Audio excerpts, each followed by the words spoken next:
Acá está a ella, que es una de las candidatas de la lista de Fuerza Patria. Me refiero a Fidela Azarian. Bienvenida. Ella es peronista, transfeminista, doctora en ciencias políticas, docente de la UNC y de la Católica también. Así que para nosotros es un placer que doctorada del CONICET. Y bueno, la educación, la formación, la ciencia ha tenido un gran protagonismo esta semana por la masiva marcha, por los logros obtenidos en las cámaras. Y bueno, yo creo que el mensaje ha sido contundente. Bienvenida, ¿cómo estás? Un gusto tenerte aquí, conocerte. Ariel Charotti y Marta Gaitán te recibimos. Y bueno, de entrada, contanos cómo iniciaste tu carrera en la educación, en la Universidad Nacional Pública y esta defensa tan férrea que te vemos que tenés en cada una de las marchas y por cada uno de estos de las universidades, de los sujetos de la educación, de las docencias, del presupuesto. Bueno, muchas gracias primero Marta, Ariel, es un gusto para mí estar acá. También agradezco a Pablo por la invitación, compañero de la lista de Fuerza Patria. Bueno, la verdad es que un poco fue una definición de primera hora de Fuerza Patria, que los sectores que estábamos siendo agredidos por las políticas de Milei tengamos representación política, que podamos dar los debates en primera persona, que las voces de los científicos, de los docentes, de los jubilados, de los activismos feministas, LGBT, de las personas con discapacidad, puedan ser escuchadas por sí mismas y recuperen valor en la discusión pública, porque claramente que al ser sectores tan castigados, tienen mucho para aportar respecto a, bueno, todo estos recortes que estamos sufriendo en áreas que, bueno, evidentemente el pueblo ya ha empezado a decir basta, ¿no? Digamos, creemos también que eso, desde la elección en provincia, desde el triunfo de Fuerza Patria en la elección en la provincia de Buenos Aires el domingo anterior, pasando después por otra masiva marcha federal universitaria como la que hubo esta semana, a la que te referías vos recién, sumándole finalmente la caída de los vetos porque logramos los números que necesitábamos, y en eso quiero destacar el rol central que cumplieron nuestros diputados, ¿no? En el caso de Córdoba, Pablo Carro, que es quien el cabeza de lista y quien va a revalidar su banca, y Gabriela Esteves, que bueno, es la compañera que además de ser una de las grandes conductoras, digamos, ¿no? del kirchnerismo en Córdoba, también ha sido de las que ha estado comprometida en todas estas luchas que nombraba recién, digamos, ¿no? Y promotora de que seamos quienes estamos sufriendo este brutal ataque, que seamos quienes estemos en las listas y que nuestras voces cuenten por sí mismas. En mi caso, confluye tanto en la defensa de la ciencia y la tecnología, porque soy becario postdoctoral del CONICET, pude hacer mi doctorado gracias a una beca doctoral de CONICET también. Soy docente de la Universidad Nacional de Córdoba, que también está sufriendo un ajuste bestial, con una falta de financiamiento al ser una universidad más tan grande, que eso pesa sobre todo en el salario docente, no docente y en los propios estudiantes. Mira, vos me pedías alguna referencia específica a la universidad. La universidad, el salario docente universitario, desde que se fue Cristina en diciembre del 2015, ha perdido más del 100% del poder adquisitivo. Y desde que asumió Milei, alrededor del 45% del poder adquisitivo. Las becas Progresar que diseñó Cristina para que los jóvenes puedan asistir a la universidad, puedan gozar del derecho a la educación superior, también perdieron desde que se fue ella en diciembre del 2015 alrededor de un 70% del poder adquisitivo y 40% desde que asumió Milei en diciembre del 2023. A su vez, hubo 500.000 estudiantes en todo el país que perdieron la beca. Entonces, es una situación muy grave en la que estamos viviendo como universitarios.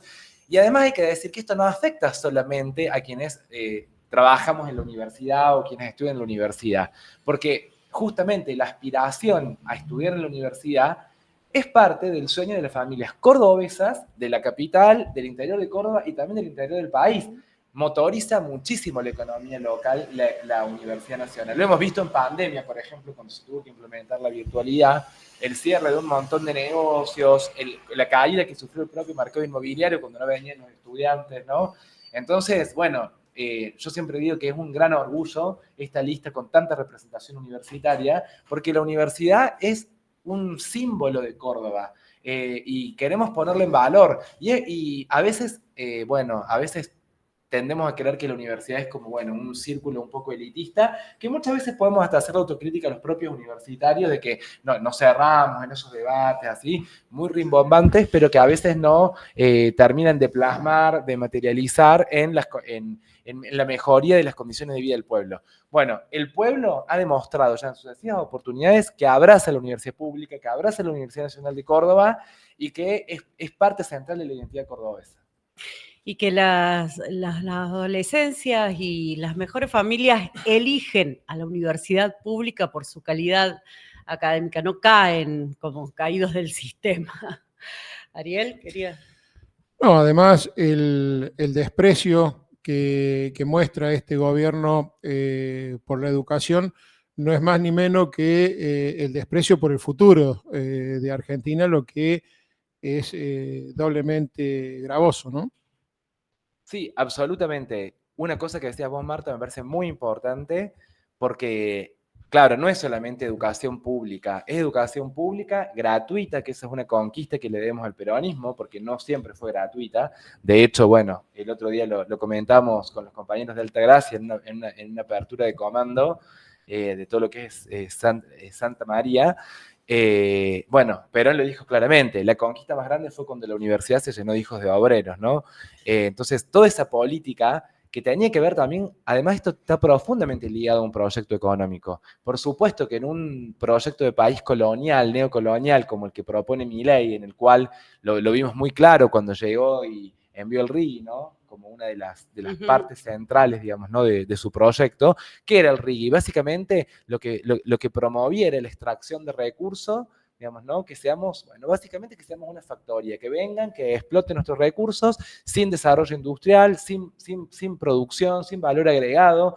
Entonces, claro, la universidad no tiene un rol central en un modelo, en ese modelo económico, pero sí lo tuvo en otros momentos históricos que son los que reivindicamos nosotros como espacio político, como fue, por ejemplo, la gesta del Cordobazo. Bueno, esa fue la unidad obrero estudiantil, donde había fábricas, había empresas, había un capitalismo productivo centrado en la producción, en la generación de empleo, y en ese sentido fue central no solamente la Universidad Nacional de Córdoba con formación profesional y teórica, sino también la formación técnica que hubo en la Universidad Tecnológica Nacional y la propia Escuela Técnica, porque además es cierto que somos muchos docentes de la universidad los que integramos la lista, pero no estamos pensando solamente en la política educativa para la universidad.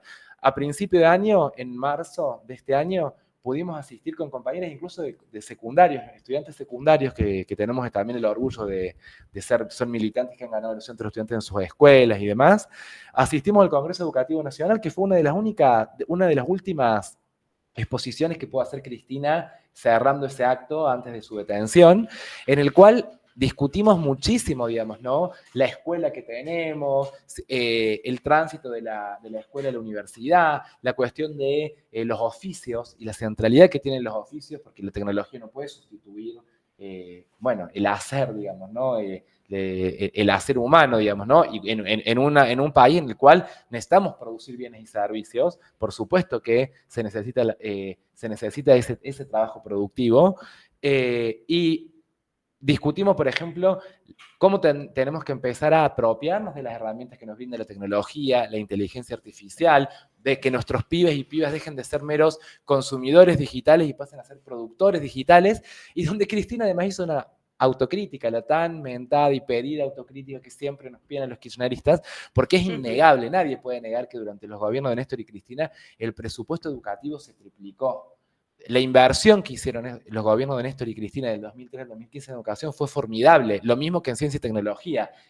Las becas de CONICET que permitieron a muchísimos jóvenes tener su primer trabajo y formarse, también fueron una gran inversión del Estado. Bueno, pero evidentemente no alcanzó solamente con poner plata. Además, Cristina se lo había dicho recientemente un poco también, queriendo discutir cómo se había politizado la juventud con la interpelación no de Milei, diciendo, bueno, también yo leo esto, dice como un fracaso de nuestra política educativa, dice Cristina, porque a nuestra generación no le hubieran vendido de que a principios del siglo XX se vivía mejor, porque justamente era una escuela pública, incluso como la que, por ejemplo, tuvieron mis viejos, que ambos fueron hijos de trabajadores, que pudieron tener una muy buena formación en la escuela pública y después recibirse y ser profesionales en la universidad pública. Entonces, bueno, tenemos como mucho valor en nuestra historia que hay que recuperar, no para repetir, porque la historia no se puede repetir, para poder modificar, y eso Cristina también lo viene diciendo con mucha claridad, todo lo que tenga que ser transformado. La reforma de la estatalidad, de la cual viene hablando Cristina, pensando en un Estado más descentralizado, más en territorio, una escuela que forme profesionales y técnicos para el siglo XXI, con incorporación de tecnología, con innovación tecnológica. Bueno, todos esos son los debates que tenemos que dar. Lo que pasa es que lamentablemente este gobierno nos está haciendo discutir el pasado. Es un viaje al pasado toda la política, no solamente educativa, la política económica. Recién yo lo escuchaba porque está en Córdoba, así que escuchaba las barbaridades que decía, que cada vez más claro que nos lleva al abismo, y en vez de frenar y reconocer los límites que le pone el pueblo en la calle y en las urnas, acelera. Es realmente un desquiciado, porque no se puede decir otra cosa. Desaforado volvió a gritar como gritaba al principio, recién en Córdoba. ¿Sí? Sí. Acá se potencia entonces. Y unos niveles de violencia preocupantes, volvió a insultar periodistas, fomentando el odio, la crueldad. No, que los periodistas que él quiere son los periodistas que parecieran tontos, como hoy que Condena 3 le hace un reportaje, un periodista de amplia trayectoria, y dijo un sinnúmero de barbaridades, de inconsistencias, de cosas sin ningún tipo de fundamento, y el periodista no repreguntó, y el periodista ni siquiera decirle, bueno, pero está bien, ¿de dónde sacás ese dato? Aunque sea para tratar de que tenga alguna veracidad lo que el presidente estaba diciendo. Dijo barbaridades, las que dice siempre, con respecto, no sé qué habrá dicho en el acto, pero esta tarde, después de la Bolsa de Comercio, dijo que sacó una cierta cantidad, 12 millones de personas de la pobreza, 6 millones de la indigencia, que la pobreza estaba en el 57% y que había llegado al 90%. Inconsistencias, no tiene ninguna base en qué fundamentar eso, pero el periodista se lo permite decirlo. Entonces evidentemente ese es el periodismo, esos son los periodistas que el presidente quiere. Quien no hace eso es insultado. Sí, me hizo acordar cuando mencionaste las frases de Perón, esta que dice, ¿no?, que ha visto a muchos malos volverse buenos en determinadas circunstancias, pero nunca a un bruto. Y bueno, me parece que su apuesta es esa, a distraer, a embrutecer, a que sea todo más bizarro y más visceral, digamos, para que justamente no se vean las verdaderas cuestiones, ¿no? Sí, es bizarro, es ridículo, realmente es una vergüenza, digamos, porque ya estamos, es escandaloso a nivel internacional, no tiene, falta conexión con la realidad. Los números que da, como los 12 millones que sacó de la pobreza, los datos que dio de la pobreza de un 30% de pobres, de los números de indigencia también fueron dibujados. Todo esto es lo que dijo recién Milei. Dijo que Argentina está entre los 5 países que no tienen déficit fiscal. Bueno, pero hay países que tienen déficit fiscal, como el propio Estados Unidos, y son potencias. Es como que hay una falta de conexión con la realidad que es muy preocupante. Y respecto a lo que ustedes están apuntando, que me parece algo muy importante, hay que señalar que, claro, ¿cómo nos va a atacar la universidad pública? ¿Cómo no va a atacar la educación pública? Si justamente él llega a la presidencia gracias a esta confusión generalizada y a esta...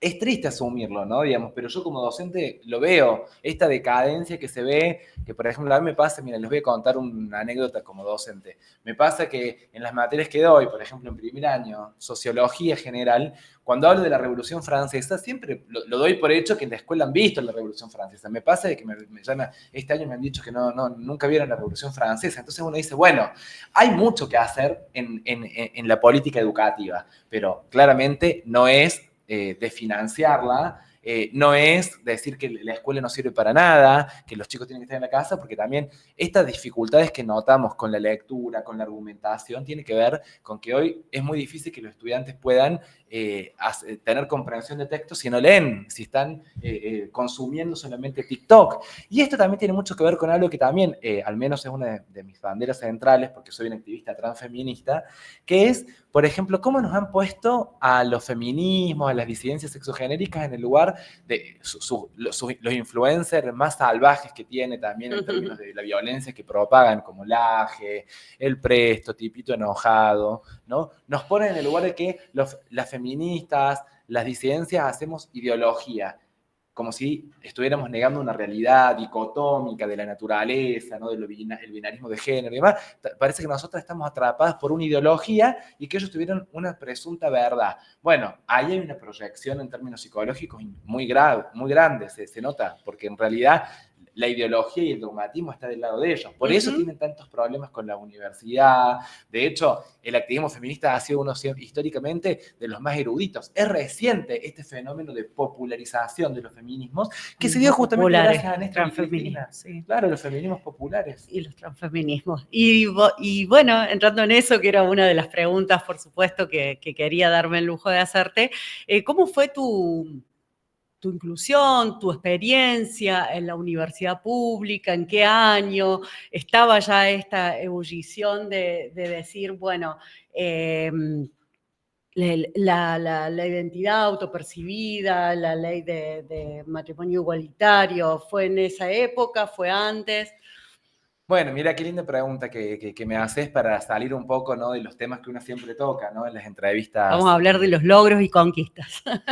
Vos sabés que yo primero estudié Derecho porque mis padres son abogados y con mucha influencia ahí, digamos, ¿no?, muy inspirada en ellos. Y me acuerdo que fue el año 2010 cuando empecé, que ese fue el año que se puede legalizar el matrimonio igualitario. Y para mí fue tan importante porque yo sentía que en ese momento ni siquiera me podía nombrar en femenino. En ese momento ya me costaba decir me gustan los chicos en mi casa, en la facultad. Y cuando yo veía profesores heterosexuales argumentando a favor del matrimonio igualitario, que se lo sacaba de ese lugar de patología, a la propia presidenta Cristina dando la batalla pública, digamos, ¿no?, que se ganó esa batalla y que después, bueno, vinieron otras que para la comunidad trans es un emblema de orgullo internacional, como fue la ley de identidad de género, que se sanciona la ley de identidad de género en el segundo gobierno de Cristina, el matrimonio igualitario en el primero. Y bueno, para mí, en mi caso personal, bueno, fue como sentir un renacimiento, digamos, pero después estudiando, porque después, bueno, empiezo a estudiar ciencia política, fue como todo sentir la libertad de poder elegir en todos los planos de la vida, fue como que se dio todo junto, ¿no?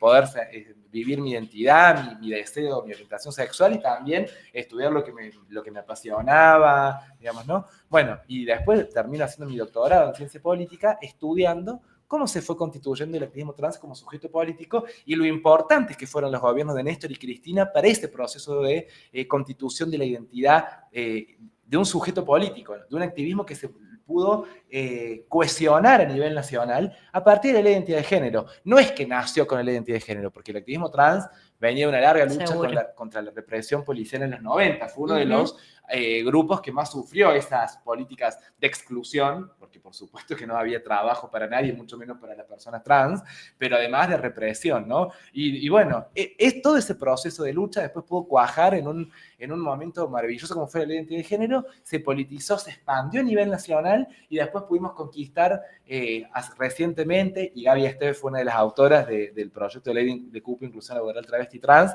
Entonces, bueno, ¿qué más que sentir? El mismo orgullo que siento cuando digo que pertenezco a la universidad pública argentina, siento cuando hablo de las leyes de identidad de género, de cupo laboral, travesti, trans. Yo te voy a contar algo.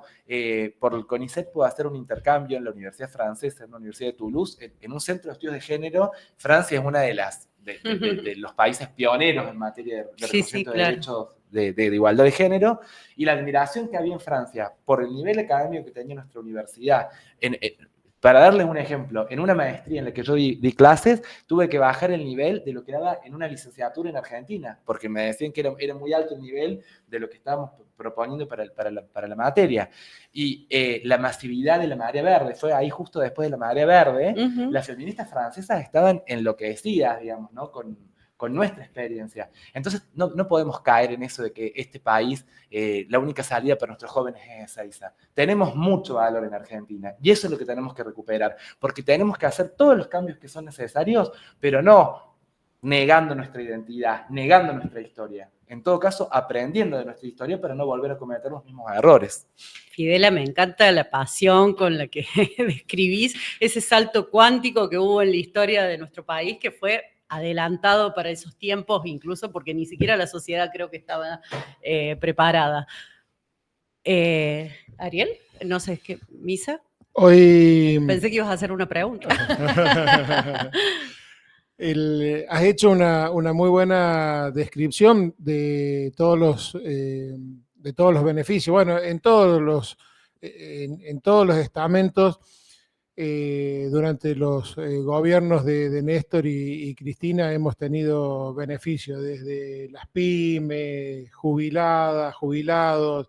En general, ha sido años de ganar derechos y conquistas, ya sean laborales, de toda índole. ¿Cómo evaluás la situación que hoy está, el día a día de ahora, de este periodo, de la comunidad trans, con el gobierno de Milei y, bueno, los insultos, los agravios, etcétera? Bueno, la comunidad trans es uno de los colectivos que es objeto del odio, ¿no? No solamente de Milei, sino de todo el círculo que lo rodea, digamos, ¿no? Todos estos influencers, todos estos personajes nefastos, ¿no? En términos de la virulencia, la violencia simbólica que después acarrea también, lo vimos lo pudimos ver toda la sociedad argentina con lo que fue el intento de femimagnicidio de Cristina. Todas esas tapas, toda esa violencia mediática, esa violencia discursiva, después prepara el terreno para que después a alguien le quieran matar porque se considera que es la culpable de todos los problemas. Bueno, estoy haciendo un paralelismo, ¿no? Cuando al colectivo trans lo patologizan, nos dicen enfermos, haciendo esas asociaciones terribles, ¿no? Yendo a lo peor del sentido común y a los sentidos comunes más conservadores, ¿no? Con la pedofilia, ¿no? Incluso hemos visto casos de famosos, digamos, ¿no? Que están en procesos de adopción y los quisieron vincular a esa violencia hacia los niños y las niñas, ¿no? Que son, como decía Perón y Eva, ¿no? Los únicos privilegiados son los niños, digamos, cuando además tenemos experiencias de justamente, porque yo creo que la comunidad trans, después de todo el odio que hemos sufrido, de lo que nos costó nuestra identidad, la represión que hemos sufrido, y para nosotras, al menos también yo lo hablo por mí, pero también conozco muchas otras compañeras que sienten lo mismo, es reparador poder jugar con las infancias. Yo una de las cosas que más disfruto de la campaña es ir los fines de semana a festejar el Día de las Infancias con los niños, con las niñas y poder compartir un rato con ellos, con ella. Me preguntan a veces, ¿sos varón, sos mujer? Ay, ¿por qué hablas así? ¿Por qué? Y bueno, y es una tarea pedagógica con mucho respeto que se hace, digamos, ¿no? Entonces, son como golpes muy bajos los que hemos recibido, pero no somos tampoco el único colectivo que los ha recibido, porque hemos visto ataques también bestiales y salvajes, por ejemplo, a la discapacidad, digamos, ¿no? A Milei reírse de un niño autista, digamos, hostigarlo en las redes, digamos, ¿no? Que a su vez es sumamente cobarde. Los recortes en discapacidad, los recortes a los niños del Garrahan. Una senadora cordobesa que es parte de esta nueva derecha, que esta nueva derecha no es solo Milei, ¿no? Porque esto también hay que decirlo. Sí. Es posible gracias a los aliados del PRO, de los radicales con peluque, como le dicen, y también al peronismo de derecha, el peronismo que gobierna Córdoba, por ejemplo, y que hoy está en Provincias Unidas, aliado con radicales y macristas, que le han votado y le han permitido avanzar con la motosierra. Entonces, cuando avanzó contra el Garrahan, cuando avanzó contra el INTI, cuando avanzó, cuando pasó la motosierra contra los derechos que hemos conquistado en esos años, en los cuales creo yo que Cristina lo decía muy claramente, la patria es el otro, el amor vence al odio. Me acuerdo que había compañeros que siempre, porque vieron que también siempre hay compañeros que quieren estar más a la izquierda y más a la izquierda, bueno, se reían Bueno, qué actualidad que tienen hoy esas consignas, ¿no? Porque hoy lo que se trata es de superar el odio, la crueldad, después de tantos años, porque esto no llegó con el diciembre del 23 con Milei. Hay que recordar nomás, bueno, todo lo que hicieron en pandemia, digamos, ¿no? Llamando a la gente a salir, a quemar barbijos, digamos, ¿no? Bueno, el intento de feminicidio de Cristina, cuando le apedrean el despacho en una votación que fue central. Todo esto no se puede explicar sin la vuelta del Fondo Monetario a la economía argentina, a subordinarnos, a empobrecernos, a saquearnos, la complicidad que tuvieron, como dije recién, también los macristas cuando fueron gobierno. Lo dijo Cristina el otro día, tan parecido a Macri. Lo que escuchamos recién de Milei, le faltó decir la luz al final del túnel, pero sí, todo lo otro dijo exactamente lo que ya se ve. No podemos quedarnos a mitad del río. Miren, Milei está haciendo lo que dijo Macri que había que hacer antes del 23. ¿Cuál era su autocrítica? No haber ido más rápido. No había autocrítica en el sentido de haber tenido una política económica más inclusiva. Gradualista. Exacto. No, al revés. Era no haber ido más rápido. Bueno, eso es lo que viene a hacer Milei. Milei está haciendo lo que dice en el libro que le escribieron y que firmó Macri. Dijo exactamente lo que haría, exactamente lo que hice en mi gobierno, nada más que más rápido. Bueno, pareciera que esta parte del programa entre mi querida compañera conductora y la entrevistada me la están dedicando porque un montón de frases de Perón han dado. Hasta vos te sumaste a la frase de Perón. Así de Perón y de Cristina, que es la Perón de nuestro tiempo. Yo tengo también ese amor por ella que, bueno, la verdad es que también eso lo quiero decir porque vos, Marta, recién me hablabas un poco de la carrera académica que a veces requiere, bueno, mucha concentración, y para mí la militancia es una vocación, es algo que lo hago con mucho gusto, pero es tiempo que uno le resta, claro, ¿no? a la vida académica. Pero yo desde que le tuvieron a Cristina no pienso más en esta terrible injusticia, porque Cristina en realidad representa todos esos sectores, los jubilados, la cantidad de políticas sobre discapacidad que hubo en los gobiernos de Néstor y Cristina, la comunidad trans, las mujeres. Mi abuela, con la cual me crié, me acuerdo que se pudo morir con la jubilación de las amas de casa, con cobertura de PAMI y de medicamentos. Tanta gente querida que pudo disfrutar el matrimonio igualitario, todos esos derechos, y por eso está Cristina presa. Por eso, porque Cristina se enfrentó al poder. Por eso defendemos la bandera en esta elección. Cristina es inocente, Cristina libre. ¿Cómo no poner en valor eso, no? Cuando hoy tenemos a un abogado del presidente que nos dice que todo lo que nos pasa es culpa de que las mujeres han salido de la casa, quieren tener su ingreso económico, quieren estudiar y profesionalizarse, y entonces eso baja las tasas de natalidad y de repente hay una estigmatización a las gestantes, a las travestis, a todo el mundo. Entonces, ¿cómo no poner en valor todos estos derechos ampliados habiendo transcurrido un tiempo? Así es. Realmente interesante, da para hablar muchísimo, es un gusto tenerte en el piso, pero bueno, como le dije al doctor Villafañe recién, el tiempo es tirano y llega el momento en que tenemos que pasar a la columna que últimamente la hace en vivo, desde donde está haciendo campaña el compañero Pablo Tisera, que te manda, presidente del Partido Solidario, quien te agradece que estés aquí con nosotros y nos hayas dado esta entrevista. Te voy a pedir, por favor, que te despidas cortito, pero que nos diga por qué tenemos que votar a Fidela. Bueno, en realidad no tenemos que votar a una candidata ni a un candidato, tenemos que votar a Fuerza Patria, que es el espacio político en el que confluyen no solamente todos estos sectores sociales agredidos por las políticas de Milei, sino también lo mejor de la dirigencia que tiene el peronismo, los más combativos, que a nivel nacional son Axel Kicillof, Máximo Cristina, Juan Grabois, Sergio Massa, y que acá en Córdoba se juega a la banca Pablo Carro, un compañero que dio todas las discusiones, no se ausentó de ninguna de las discusiones que había que dar, y jamás, desde el primer momento, junto con Gabriela Esteves, le votaron nada a Milei, porque esto no es un proyecto individual, esto es una construcción colectiva, eso es ser diputado de la Nación, integrarse a un bloque como es el de Unión por la Patria, 98 diputados, que fue el que desde el primer momento empezó a construir los consensos para poder frenar a Milei. Clarísimo. Muchísimas gracias, Fidela. A ustedes, muchas gracias. Hasta pronto. Éxito. Hasta siempre.